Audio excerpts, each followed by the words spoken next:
There are an infinite number of parallel versions of Earth that coexist with our version, and that we are actually constantly shifting from one reality to another, one version of Earth to another.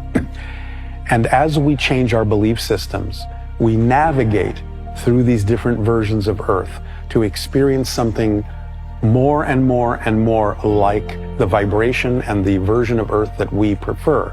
And this goes in a positive and a negative direction. Those that choose to make negative choices will experience Earths that are more negatively reflective. Those that opt for positive choices will experience versions of Earth that are more positively oriented. Eventually, he said, the splitting prism will be such that we will not necessarily interact with anyone whose vibration is completely incompatible with ours. That people will disappear from that reality one way or another, and ultimately we will only be left with interacting with people that are at least to some degree on a similar wavelength that we are on. Right now, he has said, you can still see each other, you can still observe choices being made that are vibrationally incompatible with what you prefer, but this is to give you the option to choose ultimately what it is that you do prefer as a path, what it is you are going to explore.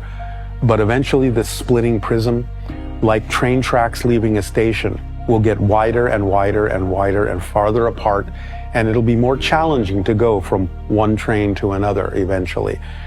As Bashar has explained in his own civilization, in their evolution, they have become so used to the idea of a positive reality that it would actually be a struggle for them to choose something the opposite, that negative energy for them.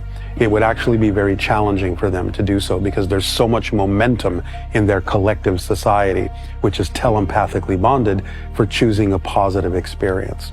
So just as we have gotten used to the idea of negative experiences, in flipping our evolution and in progressing into the future, it may be that as we learn to choose more positive belief systems, we may also be imbued with this momentum, this inertia of being eventually incapable of going backwards, incapable of choosing negativity, incapable of buying into fear-based beliefs.